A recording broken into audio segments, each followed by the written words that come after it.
Hello car lovers, driving the 2022 Subaru WRX. This is the all-equipped model with the automatic transmission.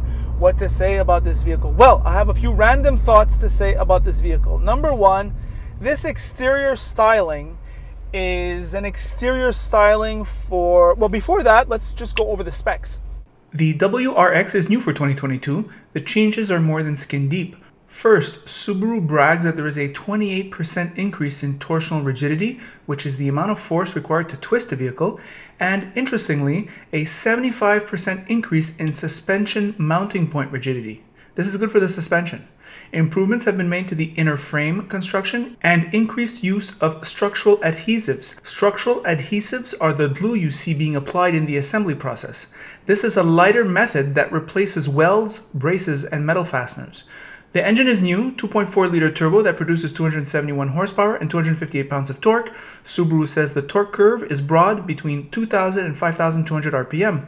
The Subaru CVT transmission imitates a traditional automatic transmission. By far, this engine-transmission combination is the best in class. Along with the high-level all-wheel drive system, this powertrain would be at home on a 3 Series. It is a smooth operator. The sports exhaust sounds good. The road noise is average, the seat comfort is average, and the convenience of this sports car soars above the competition. The exterior is not for me. The price of this all-equipped WRX in Alberta, $46,348. In Quebec, $50,511. All right, we're back. So, the exterior styling, I think, is you have to be a die-hard Subaru fan to like this exterior styling. Right? There is nothing that... I've never been a Subaru guy. This exterior styling doesn't do it for me. However, it is highly functional. I'll get back to that later. Number two, when I go to car shows, Subaru consistently attracts young people. And for me, anything that inspires young people to buy cars is freaking awesome. That's number two. Number three, I would say that this car has an exterior visibility unlike anything I've ever seen in a sports car. I mean, it truly is really good stuff. The driving position is number one here. It really feels set up for racing.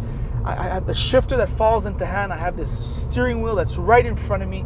I have this great visibility. I can see out the corners. Really good stuff, Subaru. Another thing is, unlike that Honda Civic SI that I tried last week, the power that this vehicle develops when you do 80 to 130 kilometers an hour or 140 kilometers an hour, you get that push. So for example, when I'm merging on the highway, it doesn't stop, right? From a standstill, it pushes really hard till at least 140 kilometers an hour, which is fun. And also it's very smooth. I'll talk more about that later. Another thing that I wanted to say about another random thought about this Subaru. If it were not four-wheel drive, I think sales would be cut by more than half.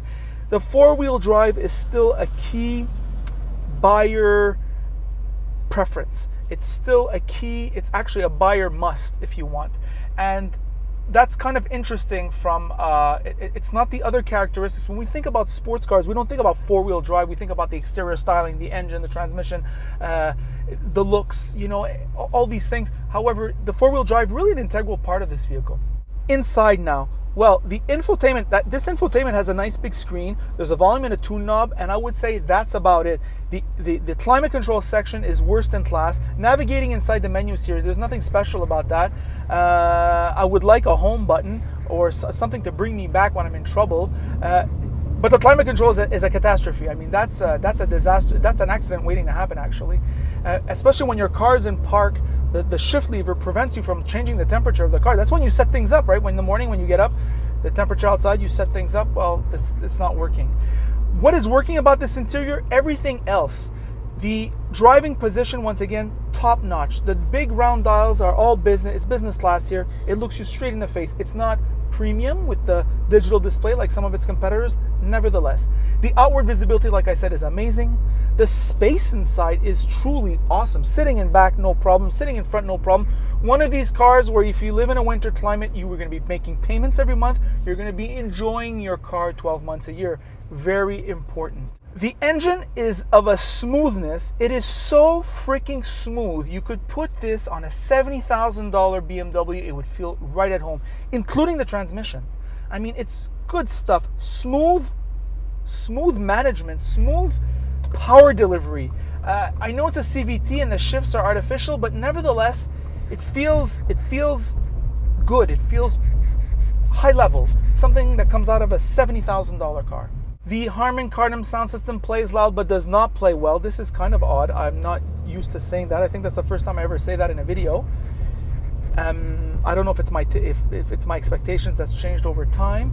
40 ratio tires, it's 18-inch, which is fine for a car with this power, but 40 ratio tires, the problem with 40 ratio tires, especially in a place like Montreal, where there's the Montreal Trail, where governments don't have the money to take care of their roads, they're all effed up, you're gonna hit a bump. It's gonna screw up your tire. It might even screw up your mag. That's an expensive job. We're talking about hundreds and hundreds and hundreds and hundreds. With the tire, it's only gonna be $1,000. And it's not just one tire, because if your tires are half-ass used up, you're gonna have to change all four. All right, because else they're gonna screw up the differential. You don't need that in your life, right? Already Subarus are expensive enough to maintain. You don't need to add on another layer. This car has enormous personality, it must be said.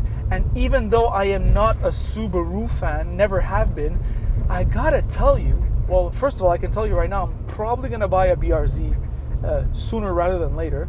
Number two, I can't find anything very wrong with this car, and it's always fun to drive, and I always enjoy my Subaru test drives. It was one of the first cars I test drove on this channel, one of the worst reviews I have ever made in terms of the production, not in terms of the review I gave it.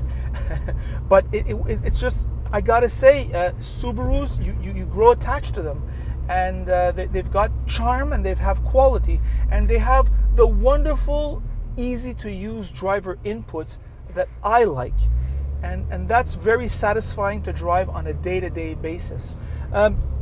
The seats are not more comfortable or less comfortable than its competitors. After half an hour, you've had enough, and that's all I have to say about that. Overall, an excellent vehicle. Ross makes the remark that although these cars are generally reliable, although these cars are no problem on the lease and no problems on the short to medium term purchase, and Subaru brags that 95% of Subarus are on the road after 10 years. That's a great stat, no question. What I will say is that they are, as they break, well, this is Ross that says this every time, they are very expensive when they break. And when they do break, it's a trip to the dealer, and it's thousands of dollars. So that is unpleasant, especially this is the budget performance category, right? And you kind of feel they're getting you in the back end there. Having that said, I am very satisfied with this vehicle. I certainly understand somebody who buys one because of its inherent qualities. And that's all I have to say about that. By the way, if you like this video, like it. If you don't like it, don't like it. And if you really like it, well then of course, you should subscribe. And that is it.